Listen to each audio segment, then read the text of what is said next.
My wife said, "If you don't like my friend's rude jokes, you can just pay and leave." I said, "Thanks for the option." Then I stood up, took my car keys, and walked out of the restaurant. She thought I was joking until her friends' laughter died when they realized I had just paid for my meal only. You know how they say you can pinpoint the exact moment your life changes forever?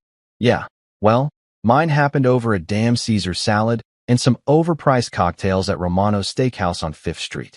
The name's Lucas Harlow. I'm 29, and I work with my hands for a living. Something that apparently makes me fair game for every joke in the book, according to my wife's crew. That Tuesday night was supposed to be special. Marina had just scored a promotion to senior marketing manager at her firm, and honestly, I was proud as hell. She'd been busting her ass for months, pulling late nights, kissing up to the right people, doing all that corporate ladder climbing stuff that frankly makes my head spin. But hey, she wanted it, she got it, and I figured that deserved a celebration.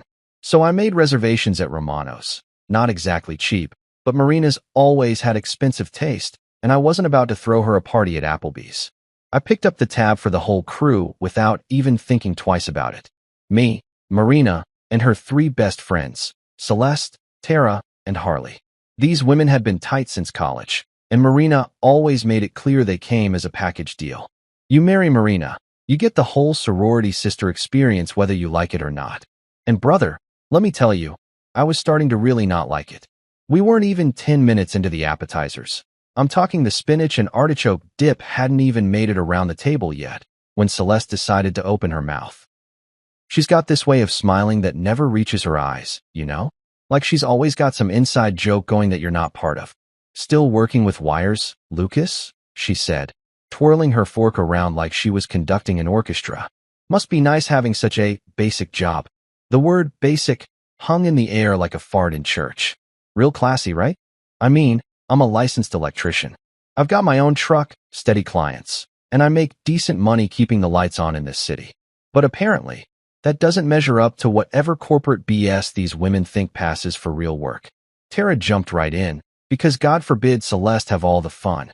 "Oh, and what about all that junk you collect in your garage, Lucas? How many broken motorcycles do you need?" She laughed like she'd just told the funniest joke since Dave Chappelle. "The thing is, those aren't broken motorcycles. They're restoration projects.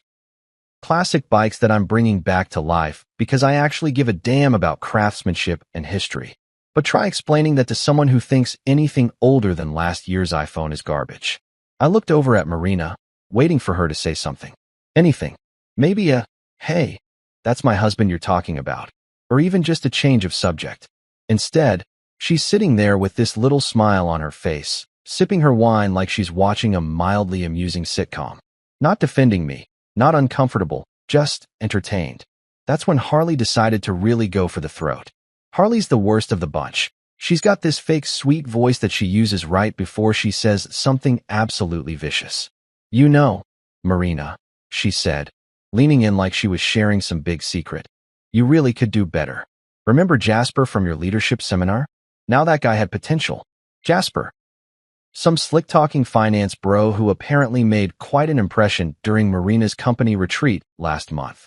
Marina had mentioned him a few times, how smart he was, how successful, how he drove a Tesla and lived in one of those fancy downtown lofts. Real winner, I'm sure. The table got quiet for about 2 seconds, and I'm thinking maybe Marina's finally going to stand up for her husband. Maybe she's going to tell her friends to back off and show some respect. Instead, she shrugs, actually shrugs, and says, "If you don't like my friend's jokes, Lucas, you can just pay and leave." Just like that. 26 years old when we met, 31 now, 5 years of marriage, and that's what I get. Not, "These are just jokes." Not, "They don't mean anything by it." But pay and leave. Like I'm some kind of servant who's overstayed his welcome at the big kids' table. You know what's funny? In that moment, everything became crystal clear. All those little comments over the years, all those times Marina's friends would forget to include me in group plans, all those conversations that would stop when I walked into a room, it all made sense. I wasn't Marina's husband to these people. I was Marina's charity case, her little blue-collar project, something she kept around for reasons even she probably couldn't explain anymore. The silence stretched out like a bad song on the radio. Celeste was smirking behind her martini glass. Tara was checking her phone like nothing had happened. Harley was looking at me with this expectant expression, like she was waiting for me to apologize or beg or make some kind of scene that would give them even more material to laugh about later. But you know what? I didn't give them the satisfaction. I stood up, calmly, quietly, like I was just excusing myself to use the bathroom. Reached into my back pocket and pulled out my wallet, the old leather one my dad gave me when I graduated trade school. Counted out exactly $62, enough to cover my meal, my drinks, and a decent tip for our server, who didn't deserve to get stiffed just because my wife's friends are garbage human beings. I placed the money on the table right next to my barely touched plate. "This covers mine," I said, and my voice was steady as a rock. Marina rolled her eyes like I was being dramatic, muttered something under her breath about me embarrassing her. But I didn't respond. Didn't argue, didn't explain, didn't give them the big emotional breakdown they were probably hoping for. I just walked out, grabbed my truck keys from my pocket and headed for the parking lot, leaving behind the sound of their shocked whispers and Marina's increasingly frantic voice calling my name. For the first time in years, I felt like I could breathe again. Sitting in my truck in that parking lot, staring at the steering wheel and listening to the engine tick as it cooled down, I tried to figure out how the hell I'd become the punchline in my own marriage. When did loving someone turn into being their personal ATM and punching bag? When did, for better or worse, start meaning pay up and shut up? That's when my phone started buzzing. My phone was lighting up like a damn Christmas tree, but I wasn't ready to deal with that circus just yet. First, I needed to get my head straight and figure out what the hell just happened back there. The parking lot at Romano's was one of those fancy brick-paved jobs with little decorative lights strung between the trees. Real upscale stuff that probably cost more to install than most people make in a month. Kind of fitting, really, since everything about tonight had been about appearances and keeping up with people who think money makes them better than everyone else. I sat there in my F-150, the same truck I've been driving for 6 years now. It's got some dings and scratches, sure, but it runs like a dream and it's paid for, something I used to think mattered. Marina always made little comments about it, especially when we'd pull up next to her friends' fancy cars. "Maybe it's time for an upgrade, honey," she'd say, like my truck was somehow embarrassing her just by existing. But you know what? This truck has hauled materials for every job I've ever done, helped 3 different neighbors move, and never once left me stranded on the side of the road. That's more than I can say for a lot of people in my life, apparently. The steering wheel was cold under my hands, and I could see my breath fogging up the windshield a little. October in the city always hits different. One day you're in a t-shirt, the next you need a jacket. Kind of like how life can change on you without warning. This morning I woke up thinking I was married to someone who respected me. Tonight I'm sitting in a parking lot wondering when I became such a joke to the woman who's supposed to love me. My phone buzzed again, and this time I couldn't ignore it. The screen showed Marina's name with one of those couple photos we took last Christmas. Both of us smiling, her arm around my shoulders, looking happy as hell. Funny how pictures can lie, right?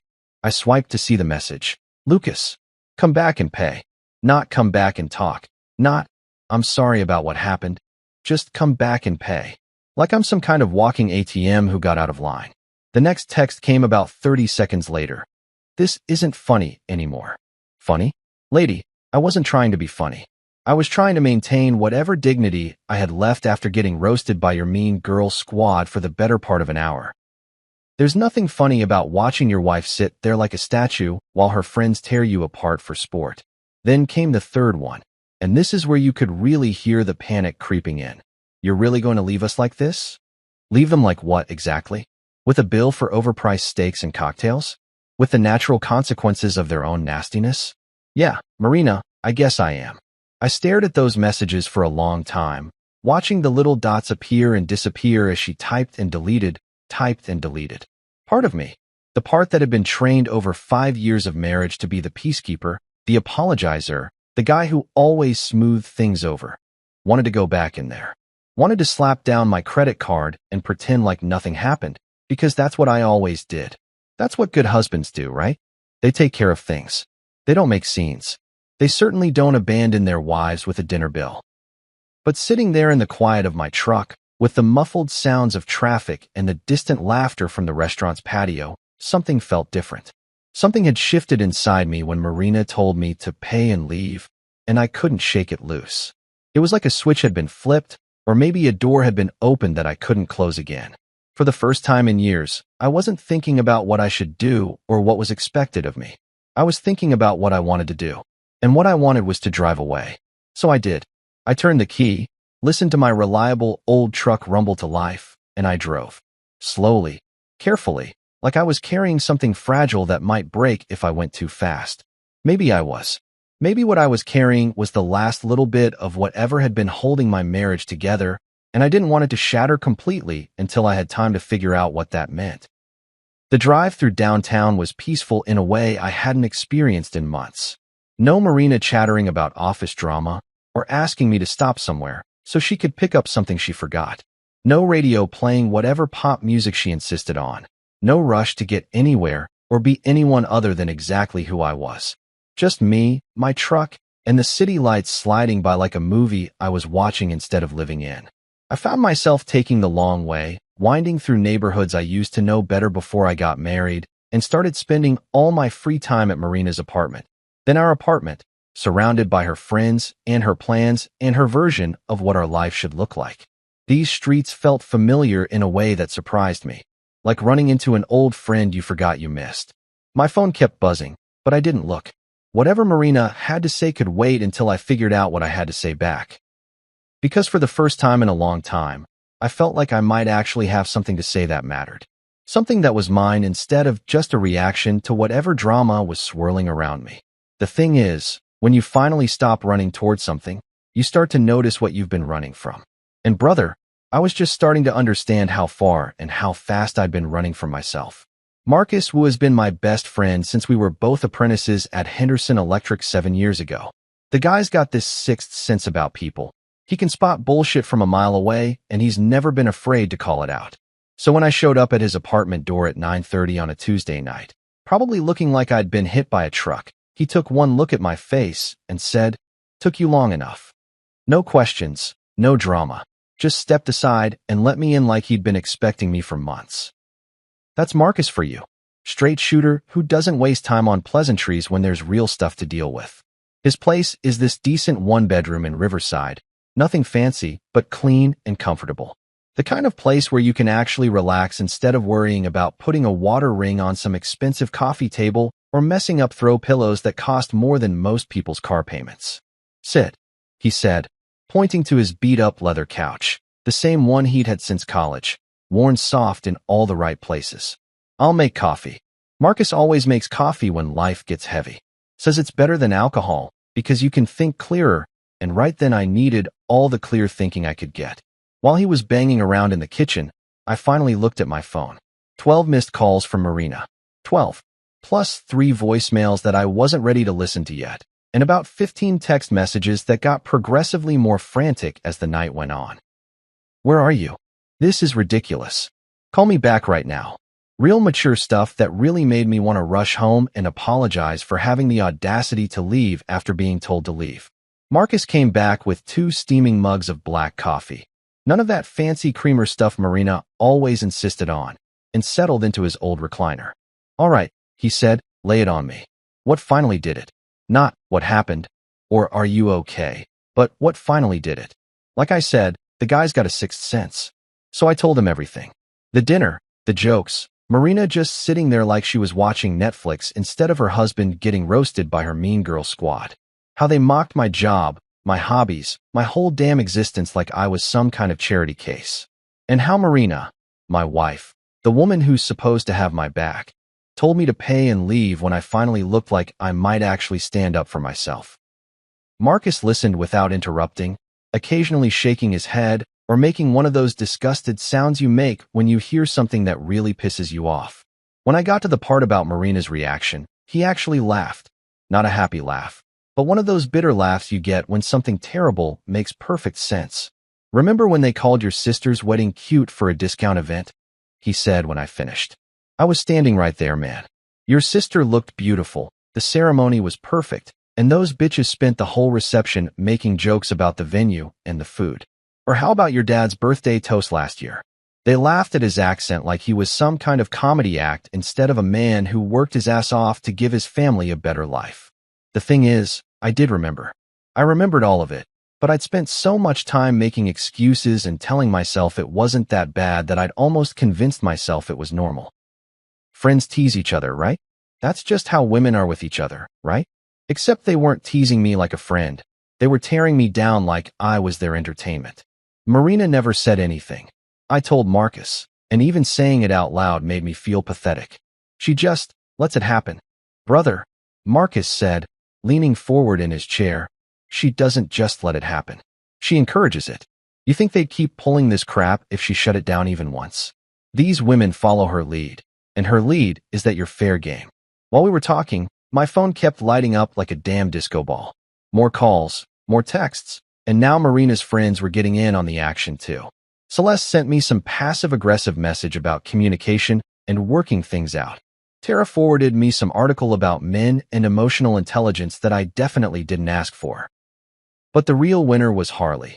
This chick actually sent me a Venmo request for $150 for emotional distress. I showed Marcus the phone, and he just about spit out his coffee. Emotional distress? Are you kidding me? She caused you emotional distress, and now she wants you to pay her for it?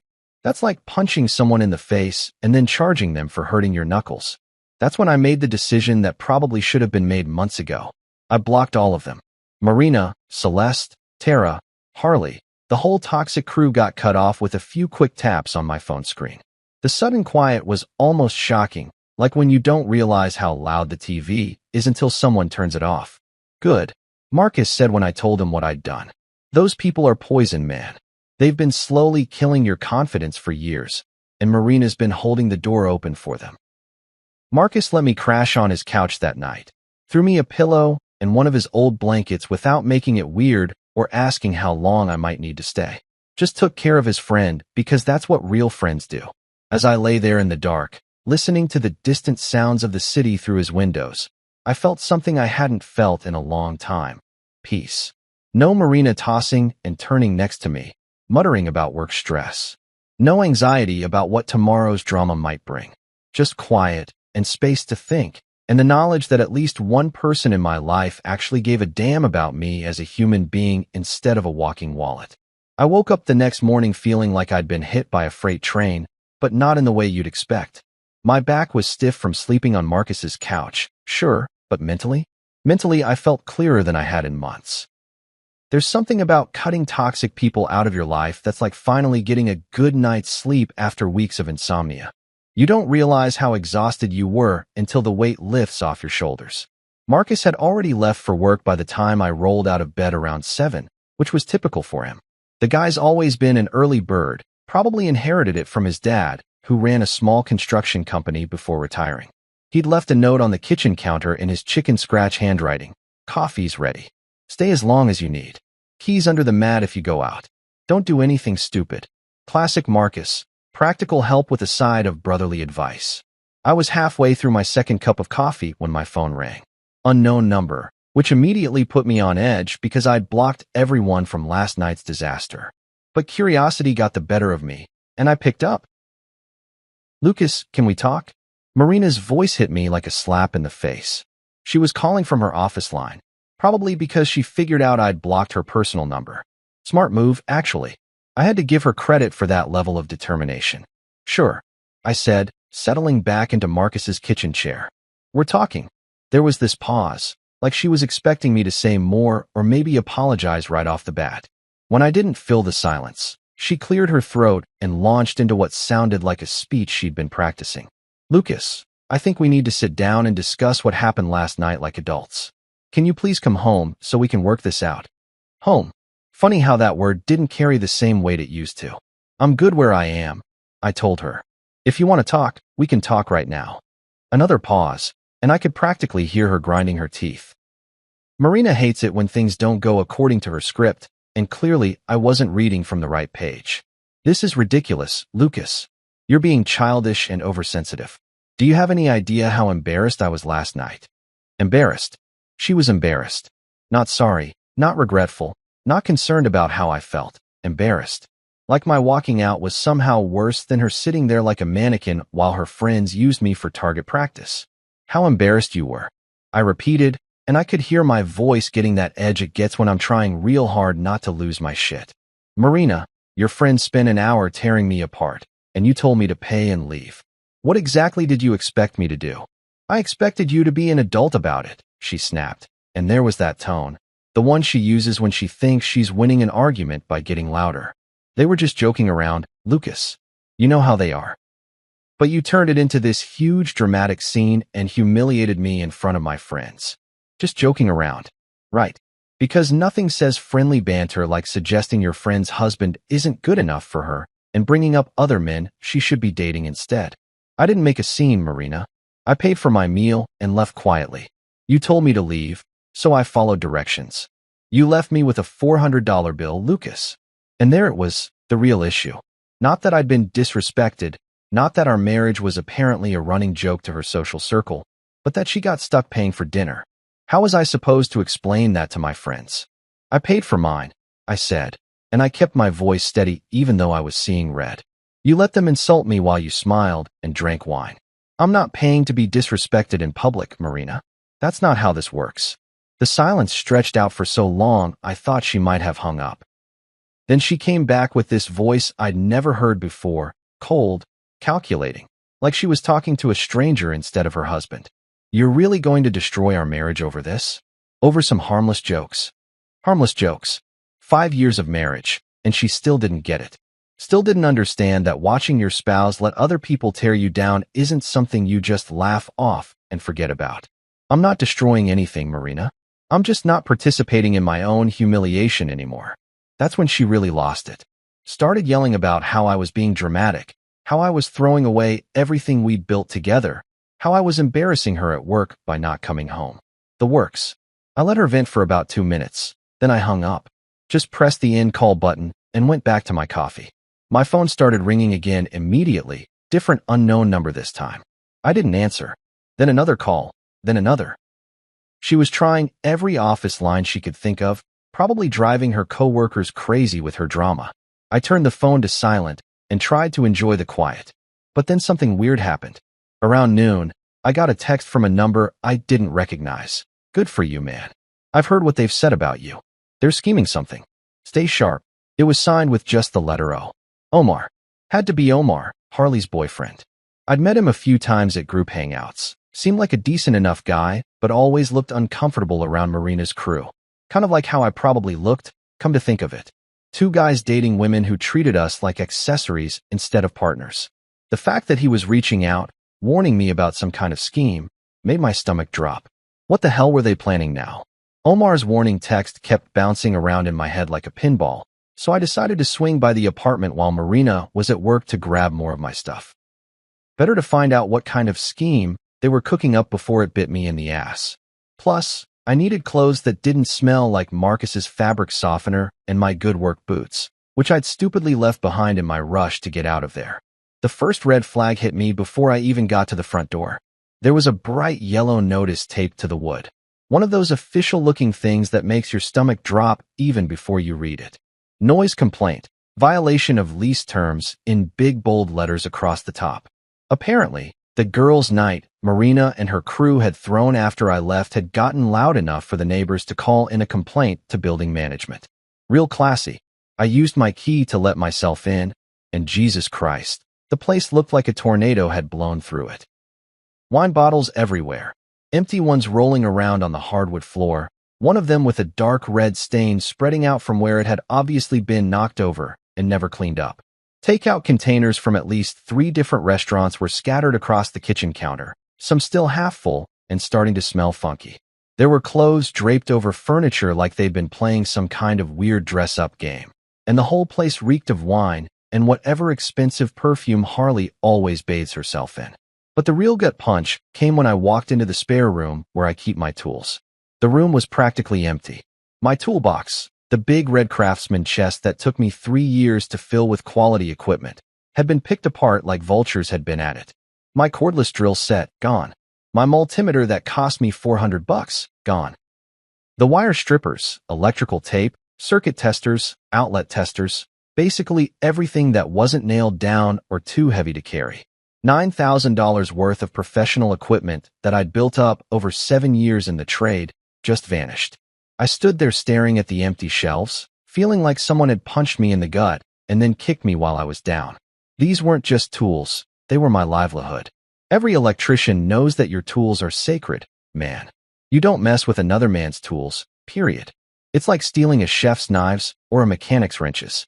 Without my equipment, I couldn't work, couldn't make money, couldn't take care of myself. My hands were shaking as I pulled out my phone and started taking pictures of the empty room. Evidence. I was going to need evidence for what was coming next. But first, I had to check on my bike. The garage was accessed through a door in the kitchen, and my heart was already racing as I turned the handle. Please be there, I kept thinking. But of course, life had other plans. The spot where my 1978 Kawasaki KZ1000 had been sitting was empty except for a small oil stain on the concrete floor. 3 years of restoration work. Every weekend spent carefully rebuilding that beautiful machine from the ground up, and it was just gone. I ran back upstairs and fired up my laptop, my fingers flying over the keyboard as I searched Craigslist. It didn't take long to find it. There was my bike, listed under motorcycles for sale, with the headline Mechanic Special, Needs Work, $2,000 OBO. The photos were terrible, obviously taken in a hurry, but it was definitely my Kawasaki. My restoration project that was worth at least $8,000 in its current condition, being sold for peanuts by someone who didn't know the first thing about classic motorcycles. The listing was posted under Marina's email address, not even trying to hide it. My own wife was selling my stuff online like I was dead or something.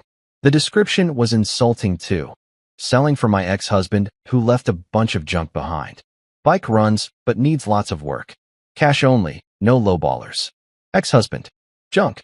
I wasn't even officially her ex-husband yet, and she was already rewriting history to make me sound like some deadbeat who'd abandoned his responsibilities. And calling my pride and joy junk, that hurt worse than everything else combined. I screenshot everything, the listing, the photos, the description, the timestamp showing when it was posted. Then I started digging through Facebook Marketplace and found 3 of my most expensive tools already sold. My pneumatic wire puller that cost me $1,200, gone to some contractor in Queens for $300. My oscilloscope, sold for a fraction of what it was worth to some college kid who probably didn't even know what it was for. That's when I called the cops. Sat right there in my destroyed apartment, surrounded by the evidence of what could only be described as theft, and dialed 911. The dispatcher was professional, but not exactly encouraging. Sir, if you have proof of ownership and can document the theft, you can file a report, she told me. But since you're married and living together, it gets complicated. You'll need receipts, photographs, serial numbers, basically everything you can get to prove these items belong to you specifically. Complicated. Right.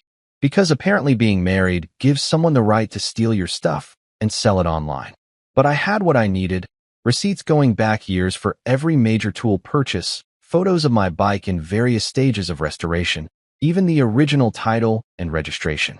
I'd always been careful about that stuff, partly because good tools are expensive and partly because my dad always taught me to keep records of important purchases. I spent the next 2 hours building my case, printing out screenshots, organizing receipts, making lists with serial numbers and purchase dates. The cop who showed up to take my statement was this older guy, probably close to retirement, who looked around the trashed apartment and shook his head like he'd seen this kind of thing before.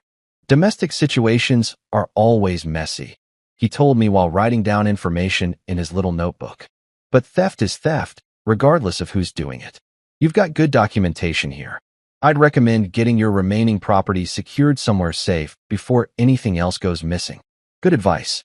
I loaded everything I could fit into my truck.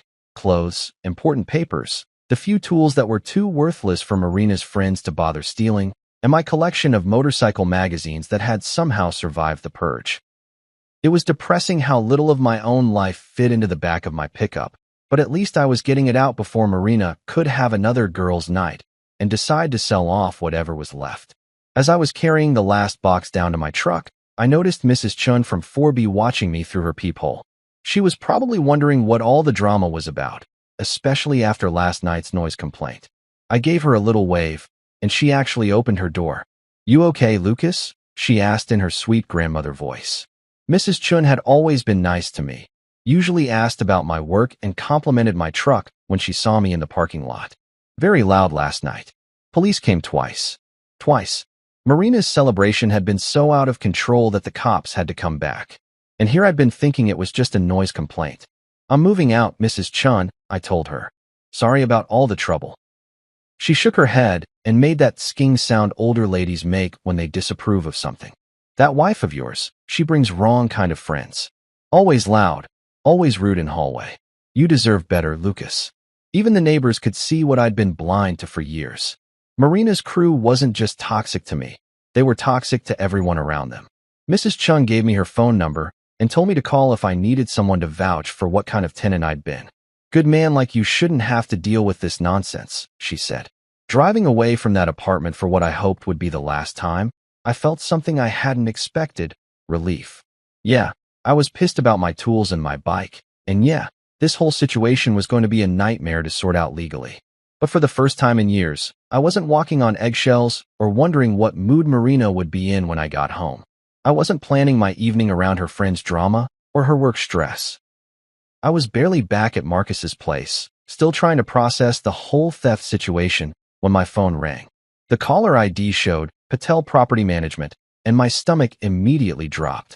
Mr. Patel was our landlord, a decent guy who'd always been fair with us, but landlords don't usually call just to chat. This was going to be about that noise complaint notice I'd seen taped to the door. Lucas, my friend. Mr. Patel's voice carried that patient tone he used when he was trying to be diplomatic about bad news. I hope you are well.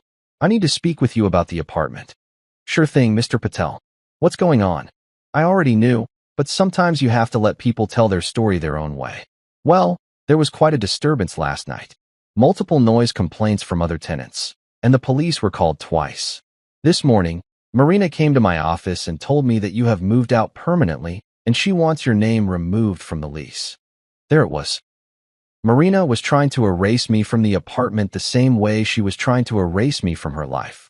Problem was, my name was on that lease just as much as hers, and I'd been the one making sure the rent got paid on time every month for the past 2 years. Mr. Patel, I haven't moved out permanently. I'm temporarily staying elsewhere due to marital issues, but I still live there, and I'm still responsible for the lease. He was quiet for a moment, and I could hear him shuffling papers on his desk. Marina seemed very certain that you were no longer interested in the apartment. She said you had abandoned your responsibilities. Abandoned my responsibilities. Right.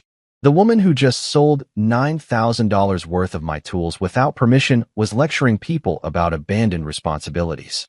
Mr. Patel, I was there this afternoon collecting my belongings. I saw the noise complaint notice. What exactly happened last night?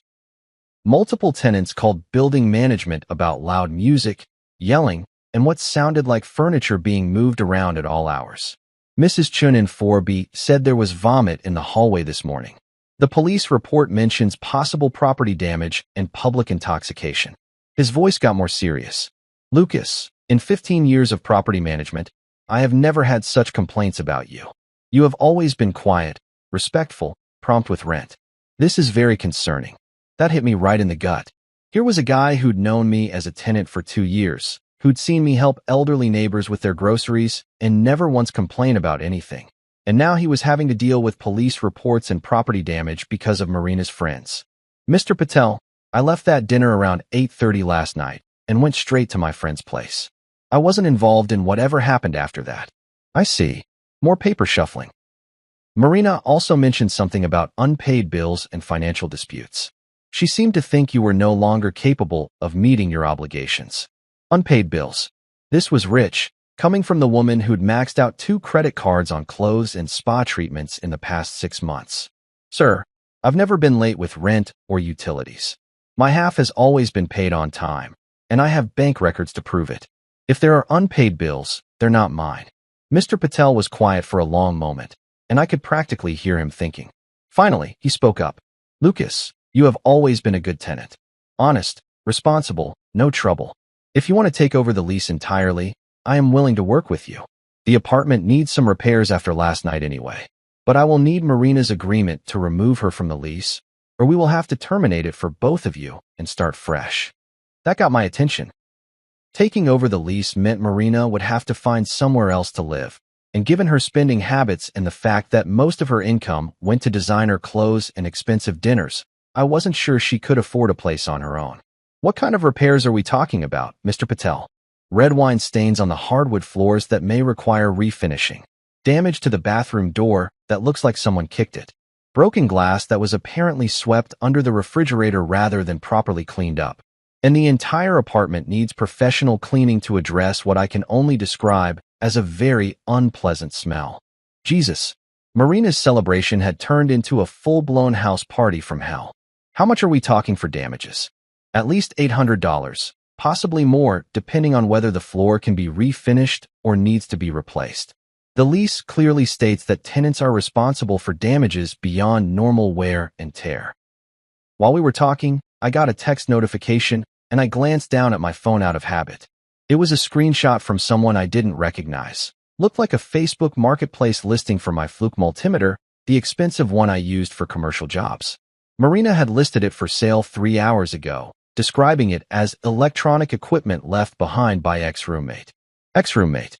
Not ex-husband, not estranged spouse, but ex-roommate. Like our 5-year marriage was just some casual living arrangement that had run its course. And she was still selling my stuff even after I'd been back to the apartment and documented everything for the police report. Mr. Patel, I said, trying to keep the anger out of my voice, I'd like to discuss taking over the lease. Marina has been selling my personal property without permission, and I think it's best if we handle this separation cleanly. How do we make that happen? I will need to speak with Marina first. If she agrees to be removed from the lease, we can draw up new paperwork. But Lucas, I must tell you, if these kinds of disturbances continue, I will have no choice but to begin eviction proceedings. My other tenants have rights too. Understood. And Mr. Patel? I want to be clear that I take full responsibility for the damages from last night, even though I wasn't there. I'll cover the repair costs and the cleaning. I just want this handled properly. You are a good man, Lucas. I will call Marina today and discuss the lease situation. But I suggest you document everything. The property damage, the missing items, all of it. These situations can get very complicated very quickly. After I hung up, I sat in Marcus's kitchen staring at my phone. Another text had come in with more screenshots. Marina had posted my cordless impact driver, my voltage tester, and my good headlamp on various selling platforms. She was liquidating my entire professional toolkit piece by piece, probably to pay for last night's damage and whatever other bills she'd racked up. I started making a list of everything I'd seen posted online, taking screenshots of the listings and noting the prices she was asking. Most of it was way below market value, like she just wanted to get rid of the stuff as quickly as possible. My impact driver that cost me $300 was listed for $75. My voltage tester posted for $40 when it was worth at least $200. This wasn't just theft. This was vindictive destruction of my ability to make a living. And now she was trying to kick me out of my own apartment on top of it. I needed to get the rest of my stuff out before Marina could sell it or accidentally throw it away, so I drove back to the apartment complex one more time. This was it, the final cleanup, the last time I'd have to deal with that place and all the toxic memories it held. I'd already called ahead and left a message on the apartment voicemail letting Marina know I'd be coming by, just to keep things legal and above board. The last thing I needed was her claiming I was trespassing or some other drama.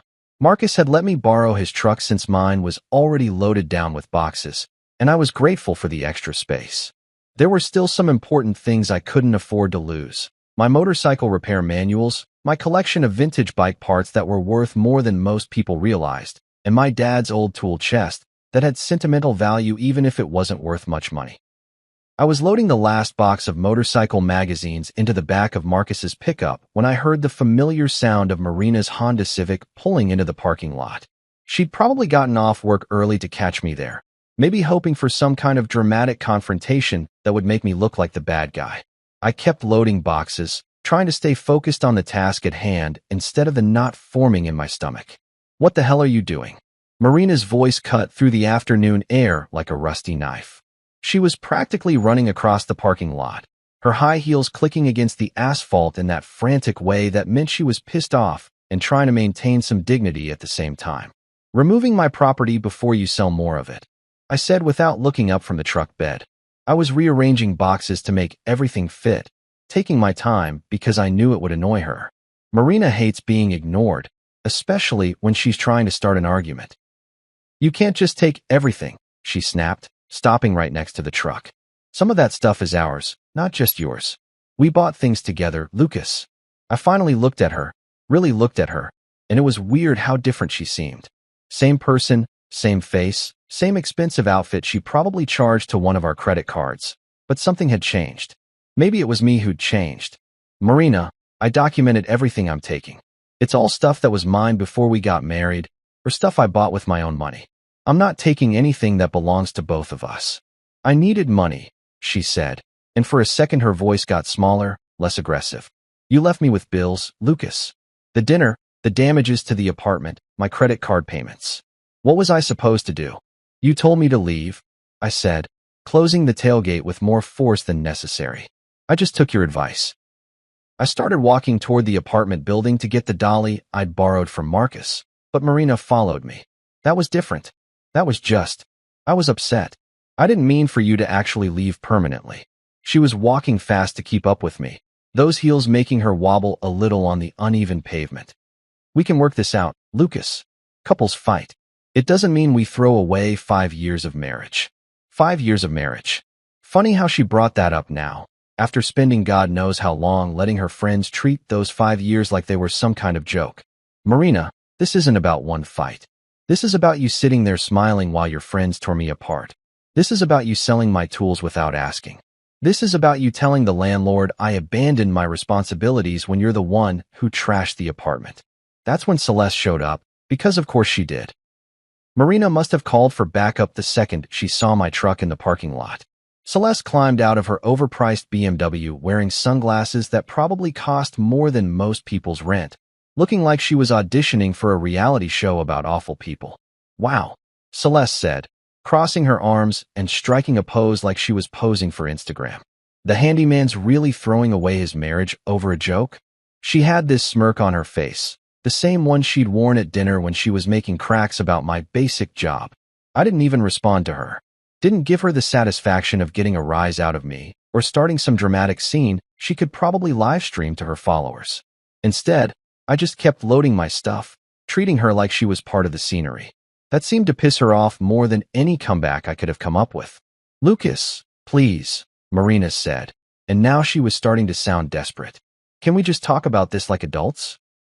Without all this drama. I closed the truck door and turned to face both of them. Marina looked frantic, her perfect makeup starting to run a little in the afternoon heat. Celeste looked annoyed that I wasn't playing along with whatever show she was trying to put on. And me? I felt calmer than I had in months. I'm done, Marina, I said, and my voice was steady as a rock. I'm done being the punchline. I'm done paying to be disrespected. I'm done pretending this is something it's not. You're really going to walk away from everything we built together? Marina asked, and she actually sounded hurt. Like she couldn't understand how we'd gotten to this point. We didn't build anything together, I told her. You built a life where I was the supporting character in your story. Where I was the guy who paid the bills and fixed things and stayed quiet while your friends made jokes about what a loser you married. That's not a marriage, Marina. That's a business arrangement, and I'm terminating the contract. Marina started crying then, the kind of crying that's probably genuine but also calculated to make the other person feel guilty. 5 years, Lucas. 5 years, and you're just going to throw it all away? I'm not throwing anything away, I said, getting into the driver's seat of Marcus's truck. I'm just finally picking up something I should have grabbed a long time ago. What's that? She asked through her tears. My self-respect. I drove away without looking back, leaving Marina standing in that parking lot with her toxic friend and her crocodile tears. For the first time in years, I felt like I was driving towards something instead of running away from it. The next few days were like watching a house of cards collapse in slow motion, and I had front row seats to the whole damn show. It started with a call from Mr. Patel 3 days after my final confrontation with Marina in the parking lot. Lucas, my friend, he said, and I could hear the exhaustion in his voice. I have served Marina with a cure or quit notice. She has 14 days to remedy the lease violations and pay for damages, or she must vacate the premises. Apparently, Marina had tried everything to avoid taking responsibility. She'd claimed the damage was pre-existing, that the noise complaints were from vindictive neighbors, that I was the one who should be paying for everything since I was technically still on the lease. But Mr. Patel had been in property management for 15 years, and he'd seen every excuse in the book. She also tried to convince me that you had verbally agreed to cover all costs, he continued. When I asked for this agreement in writing, she became very, how do you say, difficult? I could imagine. Marina getting difficult usually involved a lot of raised voices, demands to speak to supervisors, and threats about lawyers that never materialized. What did you tell her? I told her that lease violations are the responsibility of all parties on the lease, and since she was the one present during the incident, she would need to take care of it. She tried to stall, asking for extensions, payment plans, but I have other tenants to consider. Marina had no choice but to agree to leave. Without me splitting the rent and utilities, she couldn't afford the place anyway, especially not with the added cost of repairs and cleaning. Mr. Patel offered to let me take over the lease solo, but honestly, I didn't want the apartment anymore. Too many bad memories, too much toxic energy soaked into the walls. I told him to just terminate the whole thing, and we'd call it even if he could keep my security deposit to cover part of the damages. But the real drama was happening with Marina's friend group, and I was getting updates through Omar, who'd become my unofficial intelligence source. Turns out, the night I walked out had been the beginning of the end for their whole toxic crew. Omar had finally grown a backbone and dumped Harley after he found their group chat on her phone. Dude, he texted me, you should see some of the stuff they wrote about us. Harley called me a placeholder until someone better comes along, and said she was only dating me for the free dinners and concert tickets. Celeste got fired from her marketing job after HR found out she'd been using the company group chat to trash-talk co-workers the same way she'd been trash-talking me for years. Apparently, one of her colleagues had screenshots of her calling the office manager a fat cow who peaked in high school and making jokes about a client's accent. Corporate America might put up with a lot of nonsense, but they draw the line at liability issues. Tara's boyfriend Mike found out about the group chat too, and he didn't take it well when he discovered she'd been calling him boring and complaining about his cheap dates to her friends. He broke up with her via text message, which was probably more consideration than she deserved, and moved out of their shared apartment that weekend. Without boyfriends to help split bills and cover their expensive lifestyles, the whole crew was struggling financially. Celeste couldn't afford her rent without her job and had to move back in with her parents at 32. Tara was couch surfing with various acquaintances, burning through friendships as fast as she'd burned through her relationship. And Harley? Harley was working at a coffee shop and posting passive-aggressive quotes about fake friends on social media. The best part was watching them turn on each other. Without a common target like me to unite them, they started using their mean girl tactics on each other. Harley blamed Celeste for ruining the group dynamic by getting fired. Celeste blamed Tara for being too obvious about her gold digging. Tara blamed Marina for starting all this drama by not keeping her husband in line. Marina was stuck in the middle of it all, suddenly realizing that loyalty was a one-way street with these women. When she needed help moving out of the apartment, none of them were available. When she needed someone to listen to her sob story about her marriage falling apart, they were too busy dealing with their own relationship disasters. The friend group that had seemed so tight, so unbreakable, crumbled faster than a stale cookie. Meanwhile, I was starting to rebuild my life piece by piece, and it felt damn good. Life without Marina and her toxic circus was like finally getting a good night's sleep after months of insomnia. I found a quiet one-bedroom apartment in Riverside, about 10 minutes closer to my main job sites, and the difference was incredible. The rent was $300 less than what I'd been paying for my half of the old place. The neighbors were normal people who said hello in the hallways, and nobody was throwing wine-fueled parties that ended with police visits. The apartment was simple but clean, hardwood floors that didn't have wine stains, a kitchen that actually got used for cooking instead of storing takeout containers, and a living room where I could watch whatever I wanted on TV without getting lectured about my basic taste in entertainment. No more home design shows, no more reality TV about rich housewives fighting over nothing. Just SportsCenter and old movies that didn't require me to care about which celebrity was dating which other celebrity. Most evenings, I'd head over to Marcus's garage to work on the Kawasaki. I'd managed to track down the guy who bought it from Marina's Craigslist ad, and after explaining the situation, he was decent enough to sell it back to me for what he'd paid. Turned out he was a mechanic himself and understood how much it would suck to lose a restoration project you'd put years into. Good people still existed, apparently. Working on the bike was therapeutic in a way I'd forgotten about. Getting my hands dirty, solving mechanical problems, bringing something broken back to life. It reminded me why I'd fallen in love with fixing things in the first place. No drama, no attitude, just the honest satisfaction of making something work better than it did before. I'd been picking up extra electrical jobs on weekends, slowly rebuilding my tool collection with the insurance payout from my theft claim. The police report had actually helped more than I'd expected. Having official documentation made the insurance company take my claim seriously, and I was able to replace most of my professional equipment within a couple months. Omar and I had started hanging out regularly, grabbing beers after work and talking about everything except our ex-girlfriends. Turned out we had a lot in common beyond just dating women who didn't respect us. He was into motorcycles too, had a Yamaha he'd been thinking about restoring, and we'd spend hours in Marcus's garage just working on our bikes and shooting the shit about normal guy stuff. You know what's weird?